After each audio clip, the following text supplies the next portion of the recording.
أعوذ بالله من الشيطان الرجيم. بسم الله الرحمن الرحيم. ولقد أخذ الله ميثاق بني إسرائيل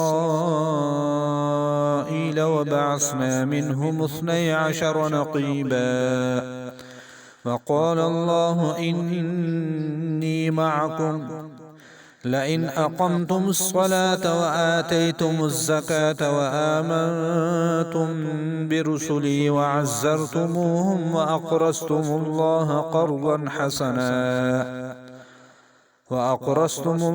قرضا حسنا لأكفرن عنكم سيئاتكم ولأدخلنكم جنات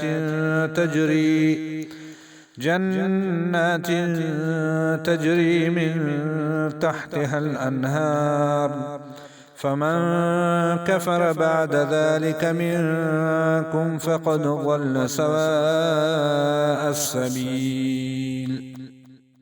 فبما نقضهم ميثاقهم لعناهم وجعلنا قلوبهم قاسية يحرفون الكلم عن مواضعه ونسوا حظا مما ذكروا به ولا تزال تطلع على خائنة منهم إلا قليلا منهم فاعف عنهم واصفح إن الله يحب المحسنين.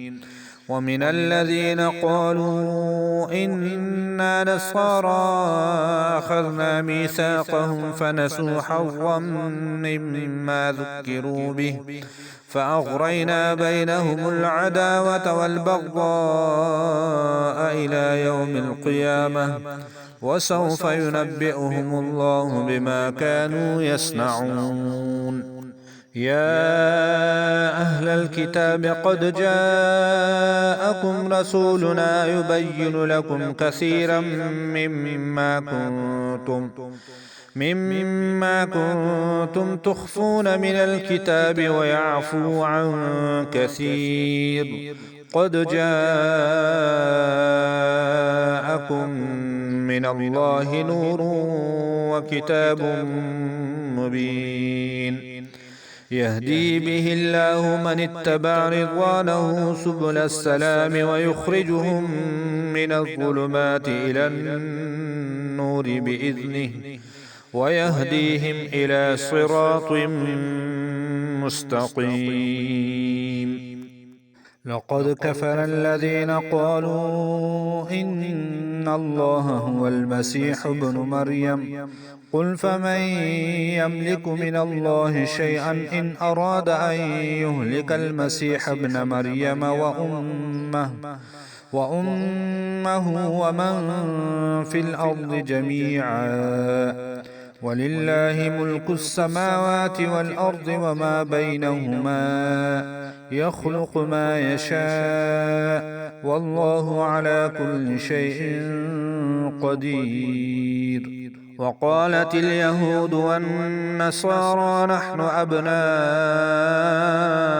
الله وأحباؤه قل فلم يعذبكم بذنوبكم بل أنتم بشر ممن خلق يغفر لمن يشاء ويعذب من يشاء ولله ملك السماوات والأرض وما بينهما وإليه المصير. يا أهل الكتاب قد جاءكم رسولنا يبين لكم على فترة من الرسل